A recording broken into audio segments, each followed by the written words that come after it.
Time now for another heart-to-heart conversation with our beautiful host, Dr. CY, with another essential conversation that will enlighten, elevate, and empower you to be your best self so that you can live your best life. Now, let's join Dr. CY for a heart-to-heart conversation right here on We Care Radio, made possible in part by the Greatness Gurus.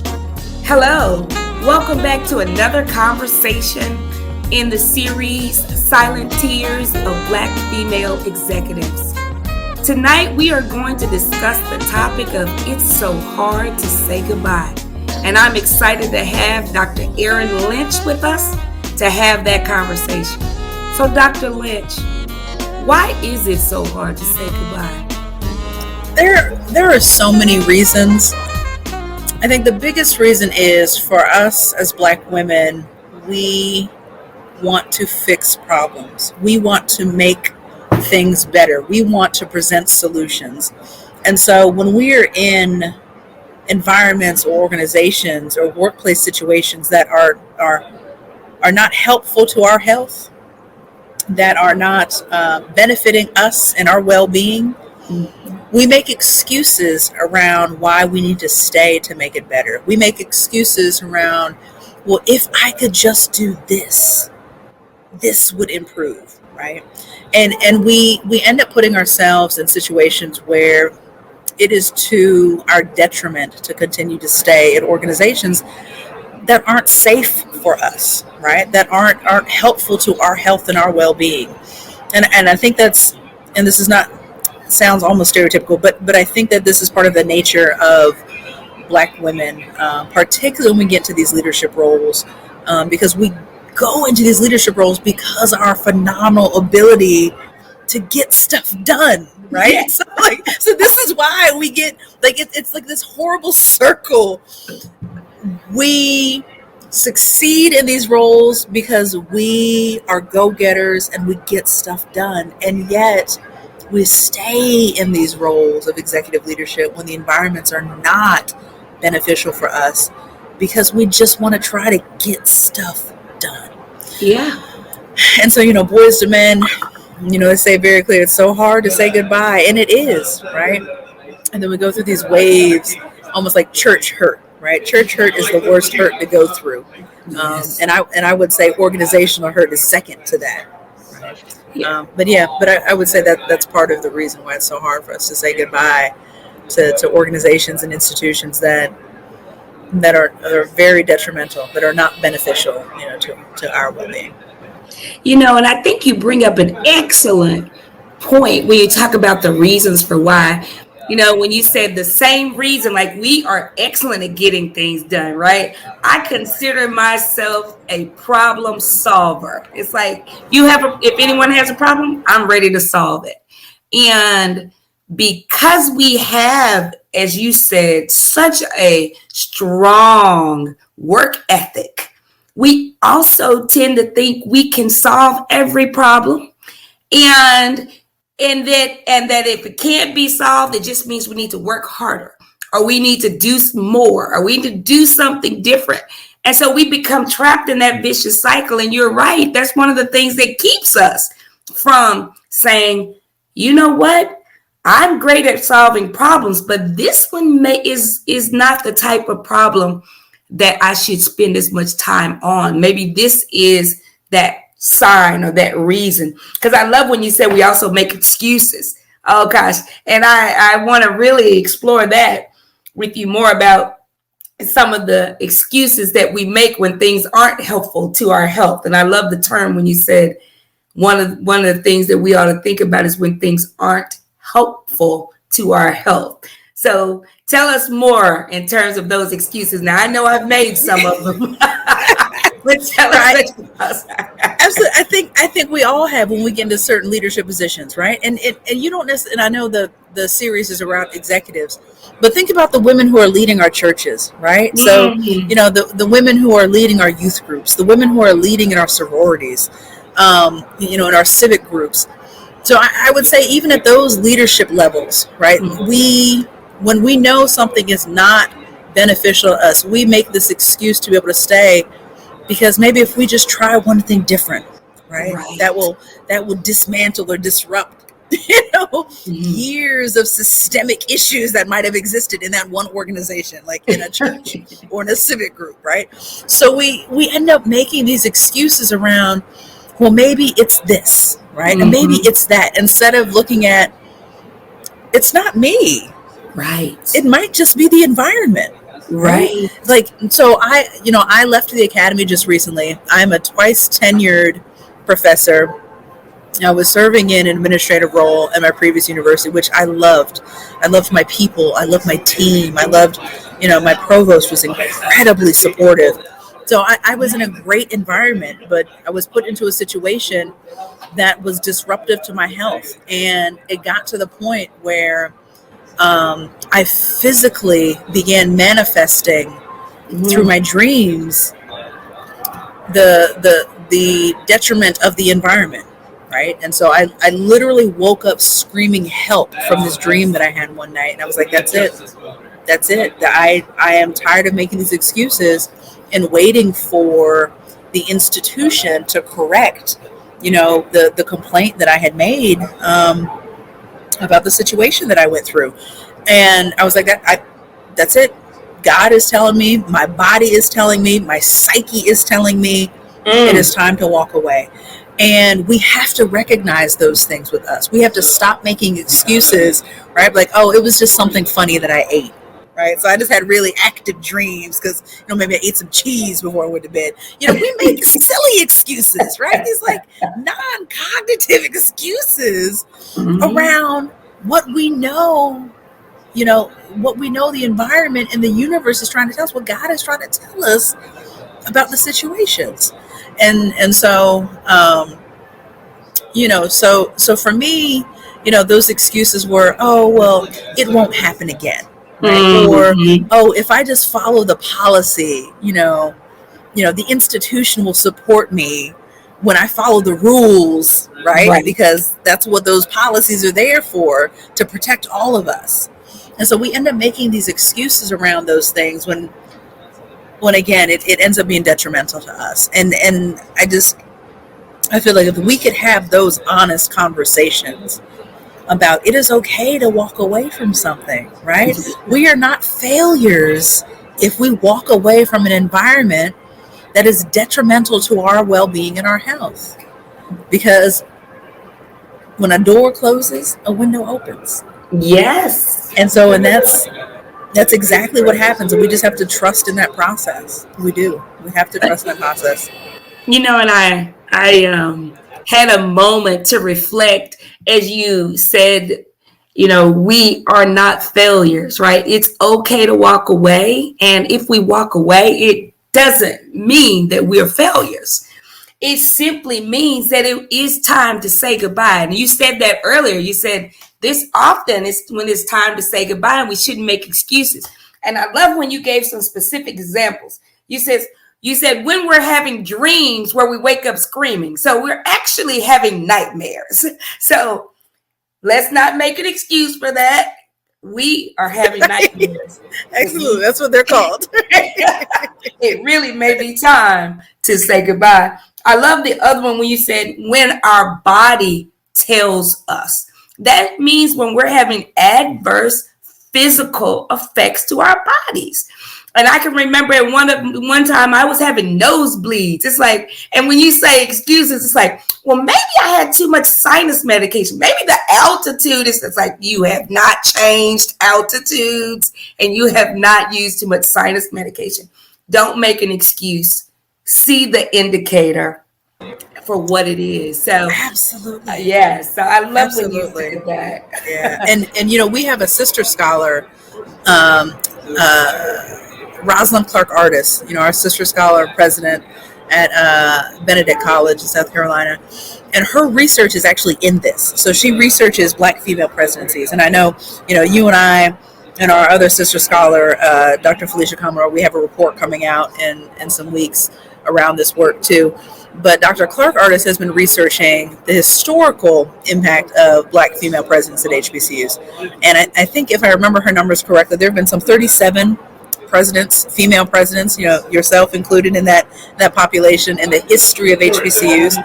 And of that number, approximately 20% of them have developed some sort of cancer or cancer-related illness. Oh, wow. 20%. Oh, wow. 20%. So that number profoundly outnumbers, the standard parity that you would see in cancer, trends with Black women. It far exceeds the standard that you would see.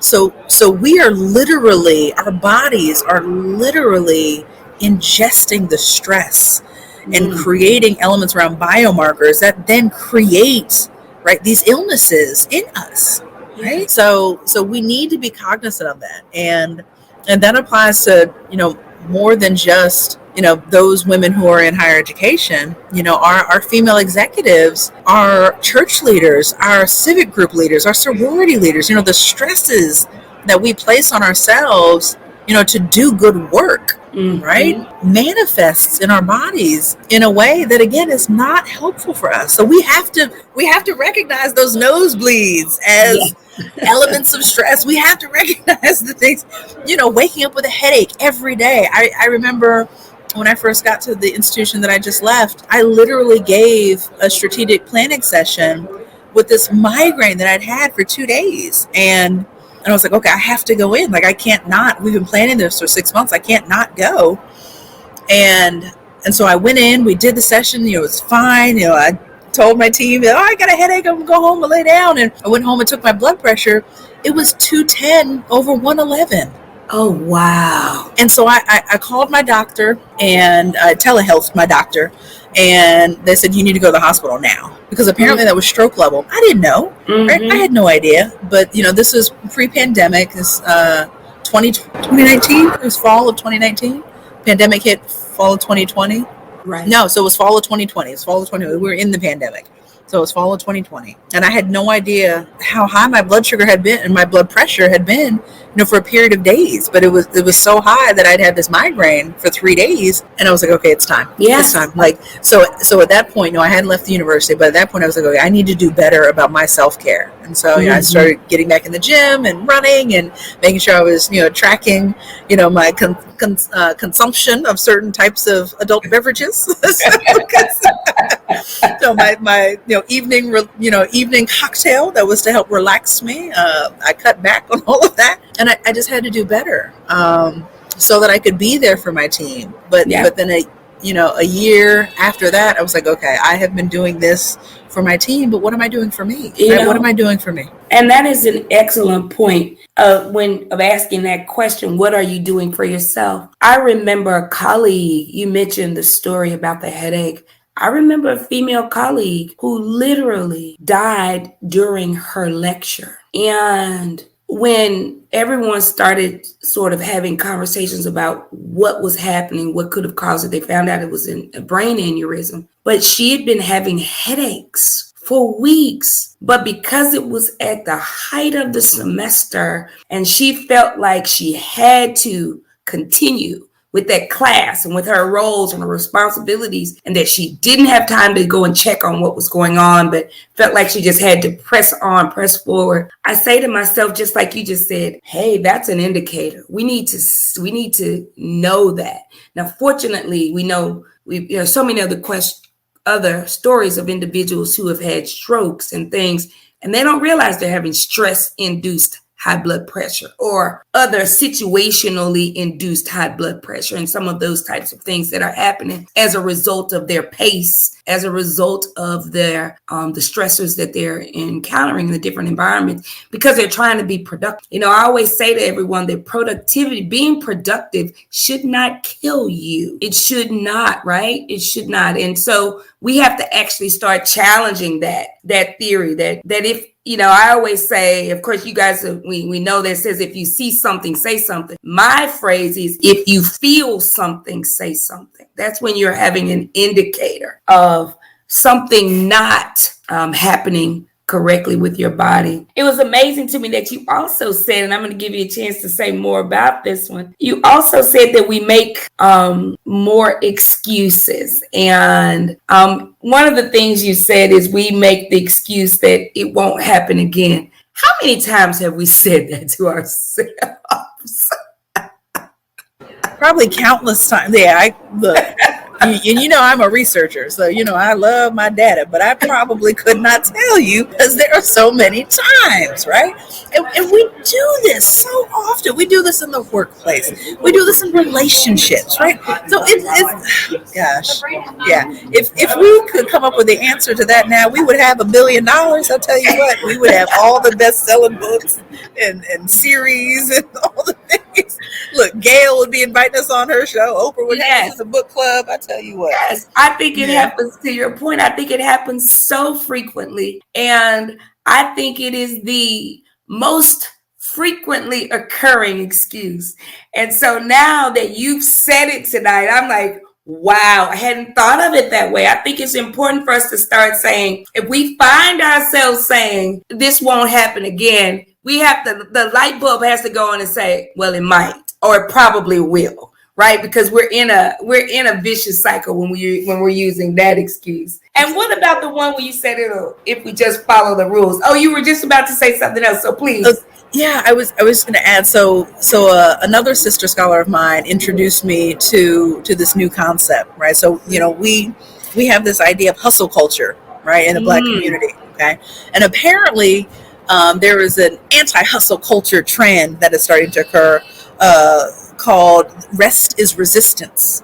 And so there's this whole body of work that is emerging around this concept of rest is resistance, and it's led by a sister by the name of Trisha Hersey, and literally her organization is called Nap Ministry, the Nap Ministry.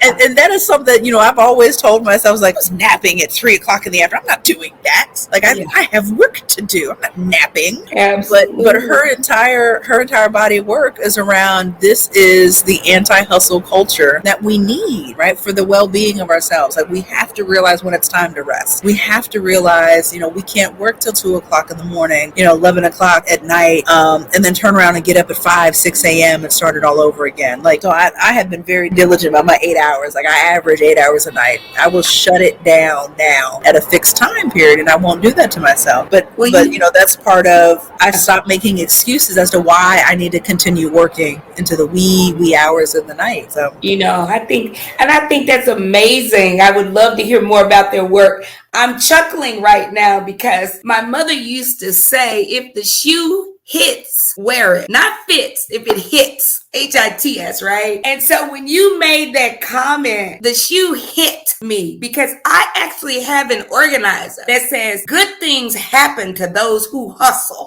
right? Because we have bought into this hustle culture, this hustle mentality. But I found myself, and this is another way that I'm chuckling because the shoe hit. I found myself last week after traveling extensively, doing some great things. I mean, really having some wonderful accolades, doing some great training, helping others. My daughters asked me, said, Mom, how are you doing? And I said, I sent them, it was a text message. I sent them a GIF back, and it was a GIF of a toddler literally in the middle of the street. And the caption said, I take a nap right here. Like, I don't even need to, the toddler's like, I don't need to go to my cot. I don't need to get in a good, comfortable place. It says, I nap right here. I just nap right here. And that was the way I was feeling because I had bought into that hustle mentality, that sacrifice yourself for success mentality, that push for productivity. And I was exhausted to the point where the only way I could communicate it was with the GIF to my daughter saying, I nap right here. And literally it was a toddler in the middle of the street. I love that. I love that. And the funny thing about all of that, I was at a graduation. This was years ago when I was junior faculty at another institution. We were at a graduation, and the keynote at the time was the wife of a billionaire. And the billionaire husband was in the audience supporting his wife's keynote. And I look over across the way when they, you know, acknowledge the wife. Oh, I want to thank my wonderful husband for being here, yada, yada, yada. And I look across the way. This man was asleep on the front row of a college graduation, you know, thousands of people in this auditorium. And I turned to one of my colleagues. I said, when you're worth $1 billion, where do you sleep? And he was like, oh, I don't know. And I pointed out, I said, wherever you want. This man was like, I need a nap. so I feel like no matter what level you're on, you know, whether you're an executive, whether you are managing, you know, a Walmart, which is probably just as hard as being a C-suite executive, you know, when you are managing a late night shift, like, we have to build those things in for our self-care. It's particularly as women of color, we have to be okay with saying, no, I'm not going to do that task right now. My body is telling me I need to rest. My body is telling me that I need to recover.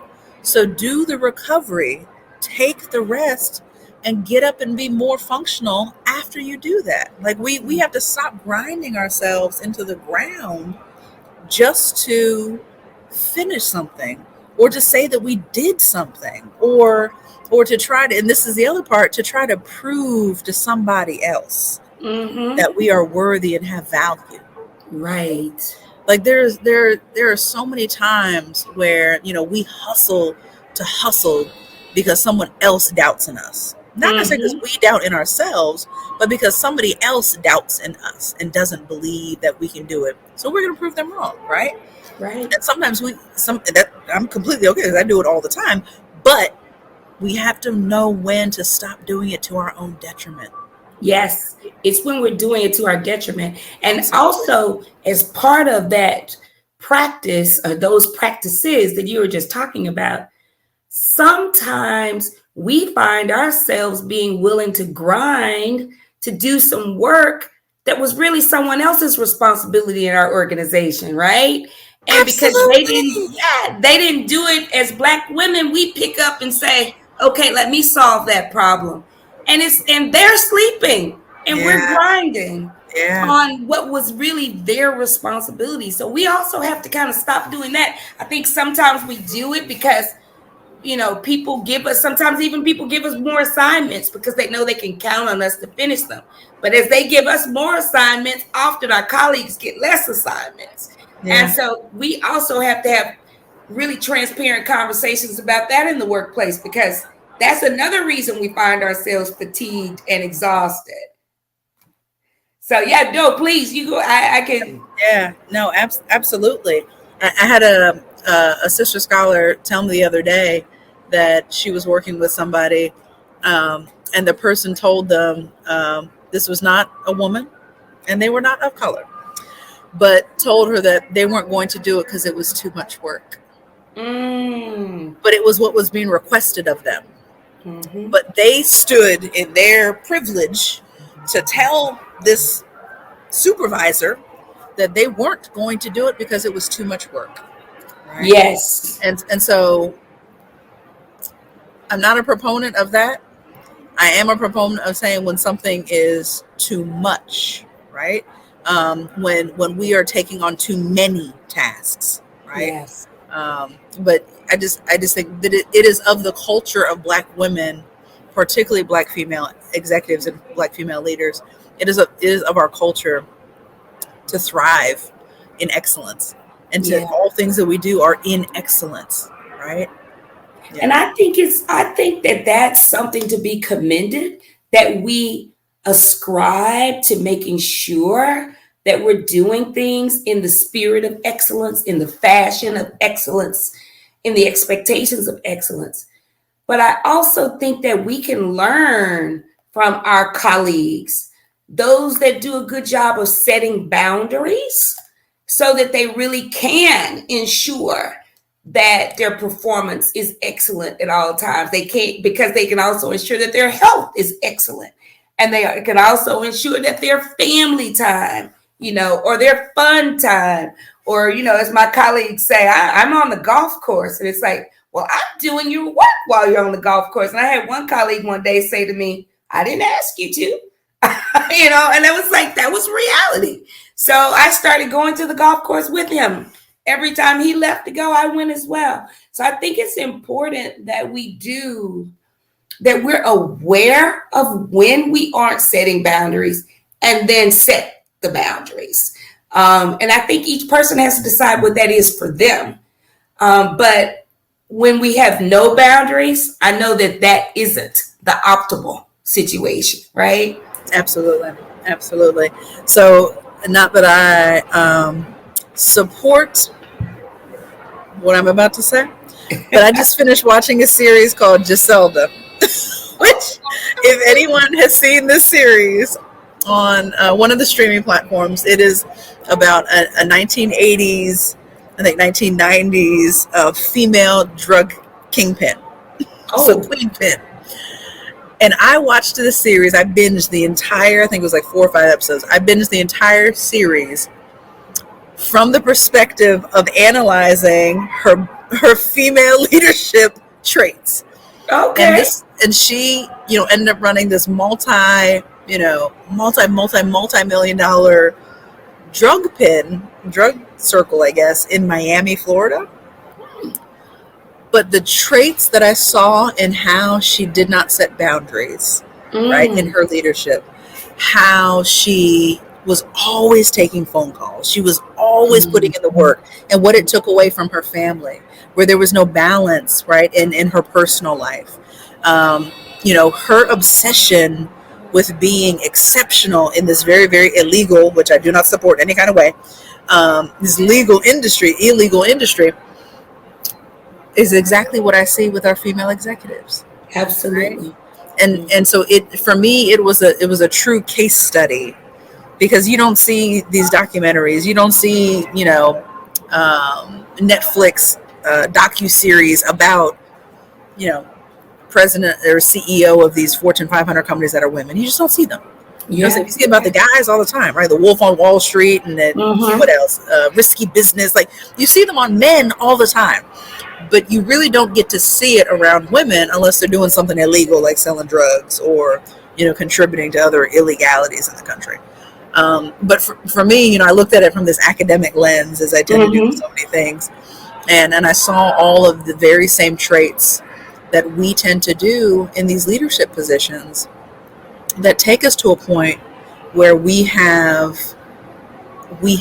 diminished ourselves, for what goal, right? To be the best in something, to support this organization in the spirit of excellence. And I thought that show was very interesting. So for those who haven't seen it yet, watch it from that lens now. Like, don't support what she's trying to do and the damage it does to the communities. But watch it from that lens in terms of what it looks like to run, multi-million dollar organizations, and the harm that it brings to us when we don't create boundaries or those types of things. Well, I will tell you, one of the things that I did as a president was try to set boundaries. Now, I set them really to protect my team. Should have really thought about setting them more to protect myself. But we created something called I created something called For the Good of the Order. And we had a rule there that said you can't call anyone after 7 p.m. Of course, if it's an emergency, you can. But you can't call any of your team members after 7 p.m. at night and before 6 a.m. in the morning. And the main reason I said that, we had several other things for the good of the order. These were the boundaries that I wanted to place around our behavior, so that we would be an organization that ascribes to excellence, but one that also makes sure that there's balance in the lives of our executives. So this was a rule for the president's cabinet. So these were all the executive members. And initially, when I shared it with my cabinet and said, these are things we're going to do for the good of the order, they said, Madam President, are you serious? It's like, you mean I can't call? You mean the vice president for student affairs can't call the vice president for business affairs at midnight any longer? No, that cannot happen. And so initially, everyone was like, how will we function? But then after a few weeks, they realized that everyone was benefiting from this. So I'm saying that to say that you made a great comment about setting boundaries and what happens when we don't set them. I think that that's a major takeaway. We need to set some boundaries and realize that initially it may feel uncomfortable, but that we need to push past feeling uncomfortable and get to the point where it's starting to really pay off and be helpful. Absolutely. And not just the uncomfortable part, but we have to tell ourselves, because I think part of it is we convince ourselves, well, if I don't do it, if I don't answer that email, if I don't answer that call, if I don't respond to the request, at 11 o'clock at night, then they'll find somebody else who will. And you know what? That's okay. Yeah. That is okay. Because half the time they won't find somebody who's as exceptional at what you do who can also do that. Right. Yes. And so we need to be okay again with knowing when to say it's okay to say goodbye for our own well-being. Mm-hmm. Right. So let them try to find somebody who can do X, Y, and Z as exceptionally as you do. Right. Yeah. With the boundaries that you've set. Exactly. That's right. Tell them good luck with that. Good luck with that. Exactly. And then you can look back and say, how's it working for you? Exactly. And usually you'll find. Well, one of the things I definitely want to just say is thank you to you. It's amazing how time flies and our time is up. But I want to say thank you to you for joining me tonight and having a heart-to-heart conversation about something that's difficult to talk about. And that's the concept of when it's really time to say goodbye. I think you reminded us that it's time to say goodbye when we start to have dreams that are nightmares. It's time to say goodbye when we start to have pain and physical ailments. It's time to say goodbye when we start to have anxiety, depression, other types of things that, as you said, our psyche begins to tell us that we're not in the best situation, the best environment. And then you also said that when we get those indicators, let's not make excuses for those indicators. Those indicators are telling us that it's time to change course, change direction, and maybe even change the organization. So thank you for joining us and having that tough conversation. I also want to thank We Care Radio and thank our producer, Mr. Garrett Davis, for all of the work and all of the hard work that he's done to support us. And then lastly, I want to thank my team at the Greatness Gurus for always being committed to helping others be their best selves. And so if you want to become part of a community that cares about others, then join us at Greatness Gurus. So until next time, I will say good night to everyone. And I look forward to having another heart-to-heart conversation with you. This has been another heart-to-heart conversation with Dr. CY. Join us next week for another essential conversation that will empower you to be your best self so that you can live your best life. Sponsored in part by the Greatness Gurus, right here on We Care Radio.